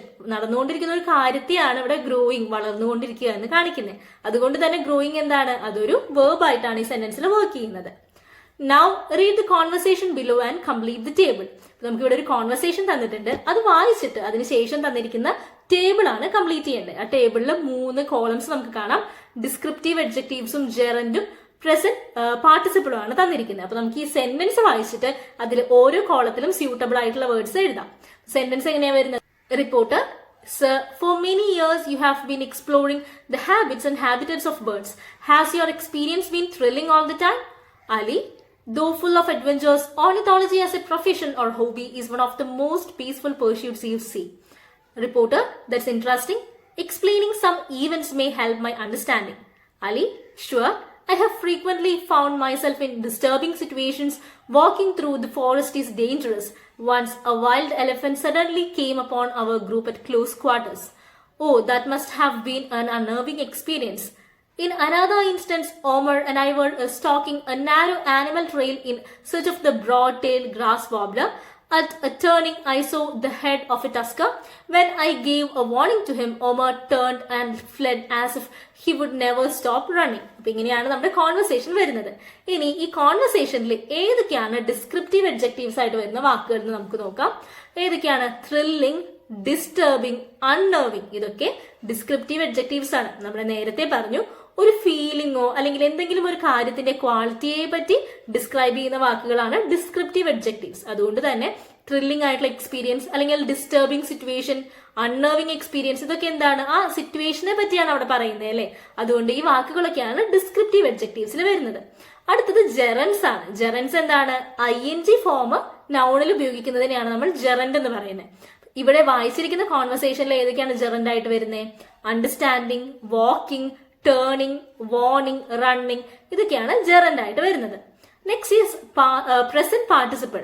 Present participle എന്ന് പറഞ്ഞാൽ എന്താണ്? ഓൺഗോയിങ് ആക്ഷൻ, ഒരു വേർബ് ആയിട്ടാണ് വരുന്നത് അല്ലെ. അതിലേതൊക്കെയാ വരുന്നത്? എക്സ്പ്ലോറിംഗ്, എക്സ്പ്ലെയിനിങ്, സ്റ്റോക്കിംഗ്, ഇതൊക്കെയാണ് പ്രസന്റ് പാർട്ടിസിപ്പിൾ ആയിട്ട് വരുന്നത്. ഇങ്ങനെയാണ് ഈ കോൺവെർസേഷനിലെ 3 type of words, descriptive adjectives, gerunds and present participle വരുന്നത്. ഇനി നമുക്ക് അടുത്ത ആക്ടിവിറ്റി നോക്കാം. സി വരുന്നത് now go through this post by Sam, a travel vlogger on a social media platform. ഒരു ട്രാവൽ വ്ലോഗർ എഴുതിയിട്ടുള്ള ഒരു പോസ്റ്റ് ആണ് നമുക്ക് വായിക്കാനുള്ളത്. Travelling is an obsession for many. These days, people travel far and wide to explore the unexplored. Some people do not prepare a definite travel plan for the trip, while others have a well-prepared itinerary. As a travel blogger, I always prepare an itinerary before I start. അപ്പോൾ ഇവിടെ എന്തൊക്കെയാ പറയുന്നത്? യാത്ര എന്ന് പറയുന്നത് പല ആളുകൾക്കും വളരെ ഇഷ്ടമുള്ള ഒരു കാര്യമായിരിക്കും. പല ആളുകൾക്കും ഒരിക്കലും എക്സ്പ്ലോർ ചെയ്യാത്ത കാര്യങ്ങൾ എക്സ്പ്ലോർ ചെയ്യാനായിട്ട്, വളരെ ദൂരത്തേക്ക് പോകാനായിട്ടും വളരെ താല്പര്യമുള്ളവരായിരിക്കും. ചില ആളുകൾ യാത്രയ്ക്ക് പോകുമ്പോൾ അധികം പ്ലാൻ ഒന്നും ചെയ്യാതെ, ഒരു ഇറ്റിനറി ഒന്നും തയ്യാറാക്കാതെ ആയിരിക്കും പോകുന്നത്. പക്ഷെ ഒരു ട്രാവൽ ബ്ലോഗർ എന്ന നിലയ്ക്ക് ഞാൻ ഇവിടെ ഒരു യാത്ര പോകുമ്പോഴും ഒരു ഇറ്റിനറി തയ്യാറാക്കാറുണ്ട്. As a travel blogger, I always prepare an itinerary before I start. The beautiful sights keep our spirits alive. Earning fame as a travel blogger is not easy. ഒരു ട്രാവൽ ബ്ലോഗർ എന്ന രീതിയിൽ നമ്മൾ ഫേമസ് ആവുക, പ്രശസ്തി നേടുക എന്ന് പറഞ്ഞാൽ അതൊരു എളുപ്പമുള്ള കാര്യമല്ല. We enjoy exploring new territories and find it refreshing. One must never give up searching for new places. ഇപ്പൊ നമ്മൾ പുതിയ ടെറിട്ടറീസ് കണ്ടുപിടിക്കും, അത് നമുക്ക് വളരെ റിഫ്രഷിംഗ് ആയിട്ടുള്ള എക്സ്പീരിയൻസ് ആയിരിക്കും തരിക. നമ്മൾ ഒരിക്കലും പുതിയ സ്ഥലങ്ങൾ അന്വേഷിക്കുന്നത് നിർത്തരുത്. Some travelers prefer watching nature's beauty. Some others like gazing at man-made wonders. Hitchhiking is an exciting activity undertaken by adventurous minds. ചില ആളുകൾക്ക് പ്രകൃതി ഭംഗി കാണാനായിരിക്കും ഇഷ്ടം, മറ്റു ചിലർക്കോ മനുഷ്യനിർമ്മിതമായിട്ടുള്ള വണ്ടേഴ്സ് അത് കാണാനായിരിക്കും ഇഷ്ടം. എന്നാൽ മറ്റു ചിലർക്ക് ഹിച്ച് ഹൈക്കിംഗ് പോലെയുള്ള അഡ്വഞ്ചറസ് ആയിട്ടുള്ള ട്രെക്കിംഗ് ഒക്കെ ആയിരിക്കും ഇഷ്ടം. The urge of tourists to find new locations opens a new destination for vloggers as well. ടൂറിസ്റ്റുകൾ പുതിയ സ്ഥലങ്ങൾ, ലൊക്കേഷൻസ് കണ്ടുപിടിക്കുന്നത് വ്ളോഗേഴ്സിന് കൂടി അത് ഹെൽപ്ഫുൾ ആണ്. Those who love traveling can take vlogging as a career. അപ്പോൾ യാത്ര ചെയ്യുന്നത് ഇഷ്ടപ്പെടുന്നവർക്ക് വ്ളോഗിംഗ് ഒരു ജോലിയായിട്ട് സ്വീകരിക്കാൻ കഴിയും. ഇതാണ് നമ്മുടെ പാസേജ്. ഇവിടെ ചോദ്യം എന്താണ്? Now let's go through each sentence, identify the gerunds if any and write their functions. One has been done for you. അപ്പോൾ ഇവിടെ ചോദിച്ചിരിക്കുന്നത് എന്താണ്? ഈ സെന്റൻസുകളിൽ ജെറൻസ് ഉണ്ടെങ്കിൽ അത് കണ്ടുപിടിക്കാനും അത് എന്ത് ഫംഗ്ഷൻ ആണ് ഈ സെന്റൻസിൽ ചെയ്യുന്നത് എന്നാണ് ചോദിച്ചിരിക്കുന്നത്. അപ്പൊ അതിൽ ആദ്യത്തെ നമുക്കിവിടെ തന്നിട്ടുണ്ട്. ഏതാണ്? Traveling is an obsession for many. Here the gerund traveling functions as the subject. അപ്പോൾ ആദ്യത്തെ സെന്റൻസ് ആയിട്ടുള്ള traveling is an obsession for many എന്നുള്ളത് ട്രാവലിംഗ് ആണ് ജെറൻഡ് വരുന്നത്. അതിന്റെ ഫംഗ്ഷൻ എന്താണ്? അത് ഈ സെന്റൻസിന്റെ സബ്ജക്റ്റ് ആയിട്ടാണ് വർക്ക് ചെയ്യുന്നത്. ഇനി ഏതിലൊക്കെയാണ് ജെറൻഡ് വരുന്നത്? Earning fame as a travel vlogger is not easy. ഇതിൽ ഏർണിംഗ് എന്ന് പറഞ്ഞ ജെറൻഡ് അതിന്റെ സബ്ജക്റ്റ് ആയിട്ടാണ് വർക്ക് ചെയ്യുന്നത്. നേരത്തെ ട്രാവലിംഗ് കണ്ടതുപോലെ തന്നെ ഏർണിംഗും ഇവിടെ സബ്ജക്റ്റ് ആണ്. അടുത്തത് V enjoy exploring new territories and find it refreshing. ഇവിടെ എക്സ്പ്ലോറിംഗ് ആണ് ജെറൻഡ് ആയിട്ട് വരുന്നത്. അത് എന്തായിട്ടാണ് വർക്ക് ചെയ്യുന്നത്? എക്സ്പ്ലോറിംഗ്, എൻജോയ് എന്ന് പറഞ്ഞ വേർബിന്റെ ഒബ്ജക്റ്റ് ആയിട്ടാണ് വർക്ക് ചെയ്യുന്നത്. അതായത് ഇവിടെ എന്താ പറയുന്നത്? അവർ എൻജോയ് ചെയ്യാണ്. എന്താണ് അവർ എൻജോയ് ചെയ്യുന്നത്? എക്സ്പ്ലോറിംഗ് ന്യൂ ടെറിട്ടറീസ്, പുതിയ കാര്യങ്ങൾ എക്സ്പ്ലോർ ചെയ്യുമ്പോൾ. അപ്പോൾ എൻജോയ് ചെയ്യുക എന്നുള്ള വേർബിന്റെ ഒബ്ജക്റ്റ് ആയിട്ടാണ് ഇവിടെ എക്സ്പ്ലോറിംഗ് എന്ന ജെറൻഡ് വന്നിരിക്കുന്നത്. അടുത്തത് one must never give up searching for new places. ഇവിടെ സെർച്ചിങ് ആണ് ജെറൻഡ്. സെർച്ചിങ്ങും അതുപോലെ തന്നെ ഒബ്ജക്റ്റ് ആയിട്ടാണ് വന്നിരിക്കുന്നത്. ഏത് വേർബിന്റെ ഒബ്ജക്റ്റ് ആണ് സെർച്ചിങ്? ഗിവ് അപ്പ് എന്നുള്ള വേർബിന്റെ ഒബ്ജക്റ്റ് ആയിട്ടാണ് ഇവിടെ സെർച്ചിങ് വന്നിരിക്കുന്നത്. നമ്മൾ ഒരിക്കലും നിർത്തരുത്. ഗിവ് അപ്പ് ചെയ്യാന്ന് പറഞ്ഞാൽ എന്താണ്? നമ്മൾ സ്റ്റോപ്പ് ചെയ്യരുത്. എന്താണ് സ്റ്റോപ്പ് ചെയ്യാണ്ടിരിക്കേണ്ടത്? സെർച്ചിങ്, പുതിയ സ്ഥലങ്ങൾ സെർച്ച് ചെയ്യുന്നത്. അപ്പോൾ ഗിവ് അപ്പിന്റെ ഒബ്ജക്റ്റ് ആയിട്ടാണ് ഇവിടെ സെർച്ചിങ് വന്നിട്ടുള്ളത്. അടുത്തത് hitch hiking is an exciting activity undertaken by adventurous minds. Adventurous ആയിട്ടുള്ള ആളുകൾ ചെയ്യുന്ന ഒരു ആക്ടിവിറ്റിയാണ് ഹിച്ച് ഹൈക്കിംഗ്. ഇവിടെ ഹിച്ച് ഹൈക്കിംഗ് എന്താണ്? സബ്ജക്റ്റ് ആണ് അല്ലെ. ഹിച്ച് ഹൈക്കിംഗ് അഡ്വഞ്ചറസ് ആയിട്ടുള്ള ആളുകൾ അണ്ടർടേക്ക് ചെയ്യുന്ന ഒരു ആക്ടിവിറ്റിയാണ്. അപ്പൊ അത് സബ്ജക്റ്റ് ആണ്. അടുത്തത് those who love travelling can take vlogging as A career. ഇവിടെ രണ്ട് ജെറൻഡ് നമുക്ക് കാണാം, ട്രാവലിംഗും വ്ളോഗിംഗും. ട്രാവലിംഗ് ഇഷ്ടപ്പെടുന്നവർക്ക് വ്ളോഗിംഗ് ഒരു കരിയറായി ചൂസ് ചെയ്യാം. അപ്പൊ ഇവിടെ ട്രാവലിംഗ് എന്ന് പറയുന്നത് ദോസ് ഹു ലവ് ട്രാവലിംഗ് എന്നുള്ള ഭാഗമാണ് അല്ലെ. അപ്പോൾ ട്രാവലിംഗ് ഇഷ്ടപ്പെടുന്നവർക്ക് എന്ന് പറയുമ്പോൾ ലവ് എന്ന് പറയുന്ന വേർബിന്റെ ഒബ്ജക്റ്റ് ആണ് ട്രാവലിംഗ്. ട്രാവലിംഗ് ഇഷ്ടപ്പെടുന്നവർക്ക്. അപ്പം ലവ് എന്ന് പറയുന്നത് ഇഷ്ടപ്പെടുന്നവർക്ക്. അപ്പൊ എന്താണ് ഇഷ്ടപ്പെടുന്നത്? ട്രാവലിംഗ്. അപ്പൊ ലവ് എന്ന വേർബിന്റെ ഒബ്ജക്റ്റ് ആണ് ട്രാവലിംഗ്. അതുപോലെ തന്നെ എന്താണ്? Can take vlogging as A career. Vlogging ഒരു ജോലിയായിട്ട് എടുക്കാം. അപ്പൊ ടേക്ക് വ്ളോഗിംഗ് എന്ന് പറയുമ്പോൾ ടേക്ക് എന്ന് പറഞ്ഞ വേർബിന്റെ ഒബ്ജക്റ്റ് ആണ് വ്ളോഗിംഗ് വരുന്നത്. അപ്പൊ ഈ സെന്റൻസിൽ 2 ജെറൻഡ് ആണുള്ളത്. ട്രാവലിംഗ് എന്ന് പറഞ്ഞാൽ ലവ് എന്ന വേർബിന്റെ ഒബ്ജക്റ്റ് ആണ് ലവ് ട്രാവലിംഗ്. അതുപോലെ ടേക്ക് വ്ളോഗിംഗ് എന്ന് പറയുമ്പോൾ ടേക്ക് എന്ന വേർബിന്റെ ഒബ്ജക്റ്റ് ആണ് വ്ളോഗിംഗ് വരുന്നത്. ഇതൊക്കെയാണ് ഈ സെന്റൻസുകളിൽ വരുന്ന ജെറൻസും അതിന്റെ ഫംഗ്ഷൻസും. ഇനി നമുക്ക് അടുത്ത ആക്ടിവിറ്റി നോക്കാം. നെക്സ്റ്റ് വരുന്നത് ലെറ്റ്സ് കോൺവേഴ്സ് എന്നുള്ള ഭാഗമാണ്. Activity 1, read the following conversation. നമുക്കൊരു കോൺവെർസേഷൻ ആണ് വായിക്കാനുള്ളത്. Mary, we are going to Simi's college, aren't we? I'm afraid I don't know the route though. Mary പറയാണ്, നമ്മൾ സിമിയുടെ കോളേജിലേക്കല്ലേ പോകുന്നത്, എനിക്ക് അങ്ങോട്ടുള്ള റൂട്ട് അറിയില്ല. Reena, turn on the GPS. അപ്പൊ റീന പറയാൻ എന്താണ്? GPS ഓൺ ആക്കാൻ. Have you heard of GPS? നിങ്ങൾ GPS-നെ പറ്റി കേട്ടിട്ടുണ്ടോ? നമ്മളിപ്പോ അറിയാത്ത സ്ഥലങ്ങളിലേക്ക് പോകുമ്പോൾ മാപ്പൊക്കെ യൂസ് ചെയ്യല്ലേ, അതിനെയാണ് നമ്മളിവിടെ GPS എന്ന് പറയുന്നത്. നമ്മൾ ഗൂഗിൾ മാപ്പ് ഒക്കെ യൂസ് ചെയ്യുന്നതാണ് GPS. GPS-ന്റെ ഫുൾ ഫോം എന്താണ്? ഇവിടെ കൊടുത്തിട്ടുണ്ട്. Global positioning system or GPS is a satellite-based navigation system that provides information on the location of a spot, the speed of a vehicle, and the estimated time required to reach the spot. GPS-ന്റെ full form വരുന്നത് global positioning system എന്നാണ്. അപ്പൊ നമ്മൾ ഒരു സ്ഥലം എവിടെയാണ് എന്ന് കണ്ടുപിടിക്കാനാണ് GPS use ചെയ്യുന്നത്. അതൊരു സാറ്റലൈറ്റ് ഉപയോഗിച്ച് വർക്ക് ചെയ്യുന്ന ഒരു കാര്യമാണ് GPS. അപ്പൊ അതിന് നമുക്ക് എന്തൊക്കെ ഇൻഫർമേഷൻ തരാനായിട്ട് പറ്റും? നമ്മൾ പോകുന്ന ലൊക്കേഷൻ, ആ സ്ഥലം എവിടെയാണ്, നമ്മളുടെ വണ്ടിയുടെ സ്പീഡ്, അതുപോലെ തന്നെ ഏത് സമയത്ത് നമ്മൾ അവിടെ എത്തും, ഇത്തരത്തിലുള്ള കാര്യങ്ങളാണ് GPS നമുക്ക് തരുന്നത്. നമ്മളിപ്പോൾ ഗൂഗിൾ മാപ്പ് ഒക്കെ നോക്കുകയാണെങ്കിൽ നമുക്ക് അറിയാലേ ഇത്ര സമയം എടുക്കും, നമ്മൾ ബസ്സിൽ പോവുകയാണെങ്കിൽ ഇത്ര സമയം എടുക്കും, ട്രെയിനിൽ ഇത്ര സമയം എടുക്കും എന്നൊക്കെ. അത് തന്നെയാണ് GPS-ന്റെ ഫംഗ്ഷൻ. ഇനി ഇവിടെ വന്നിട്ടുള്ള ആക്ടിവിറ്റി എന്താണ്? Depending on the context, we make use of different phrases in English for giving directions regarding location and navigation. അപ്പോൾ നമ്മൾ ഈ കോണ്ടെക്സ്റ്റ് അനുസരിച്ച് നമ്മൾ ആർക്കെങ്കിലും വഴി പറഞ്ഞു കൊടുക്കുകയൊക്കെയാണെങ്കിൽ പല എക്സ്പ്രഷൻസും യൂസ് ചെയ്യാറുണ്ട് അല്ലേ? Which are some of the expressions we use while giving directions. നമുക്ക് ആർക്കെങ്കിലും ഡിറക്ഷൻ കൊടുക്കുകയാണെങ്കിൽ യൂസ് ചെയ്യാൻ പറ്റിയ എക്സ്പ്രഷൻസ് ഏതൊക്കെയാണ്? ഇവിടെ 2 എണ്ണം തന്നിട്ടുണ്ട്. Go straight, go along this road. ഈ 2 എക്സ്പ്രഷൻസ് ആണ് തന്നിരിക്കുന്നത്. ഇത് നമുക്ക് നോക്കാം ഏതൊക്കെ എക്സ്പ്രഷൻസ് ആണ് നമുക്ക് ആളുകൾക്ക് ഡിറക്ഷൻ പറഞ്ഞു കൊടുക്കുമ്പോൾ യൂസ് ചെയ്യാനായിട്ട് പറ്റുന്നതെന്ന്. ഏതൊക്കെ പറയാം? ടേൺ ലെഫ്റ്റ്, ടേൺ റൈറ്റ് എന്നൊക്കെ പറയാം അല്ലെ? ലെഫ്റ്റിലേക്ക് തിരിയുക അല്ലെങ്കിൽ വലത്തോട്ട് തിരിയുക അങ്ങനെ പറയാം. Take the first second turning on the left or right. അപ്പൊ എന്താണ്? Take the first or second turning on the left or right.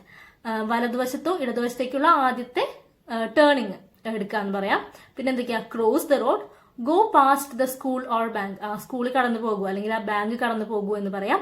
It's opposite or next two or near. അല്ലെങ്കിൽ എന്ത് പറയാം? ഇതിന്റെ ഓപ്പോസിറ്റ് ആണ്, ഇന്ന സ്കൂളിന്റെ ഓപ്പോസിറ്റ് ആണ്, അല്ലെങ്കിൽ എന്തിനെങ്കിലും അടുത്താണ്, അല്ലെങ്കിൽ ഏതെങ്കിലും ഒരു സ്ഥലം കഴിഞ്ഞിട്ടാണ്. ഇതൊക്കെ നമുക്ക് ഡിറക്ഷൻ പറഞ്ഞു കൊടുക്കുമ്പോൾ യൂസ് ചെയ്യാൻ പറ്റുന്ന എക്സ്പ്രഷൻസ് ആണ്. ഇനി നമുക്ക് അടുത്ത ആക്ടിവിറ്റി നോക്കാം. Activity 2, now look at the picture given. ഇവിടെ ഒരു ചിത്രം നമുക്ക് തന്നിട്ടുണ്ട്. A tourist is on a visit to a city where he does not have any ready access to the internet. അപ്പൊ ഇവിടെ ഒരു ടൂറിസ്റ്റ് ഒരു യാത്രയിലാണ് ആൻഡ് അദ്ദേഹത്തിന് ഇന്റർനെറ്റ് ആക്സസ് ഇല്ല. He wants to go to the hospital, the bookshop, the post office, the museum and a restaurant. എങ്ങോട്ടൊക്കെയാണ് ടൂറിസ്റ്റിന് പോവേണ്ടത്?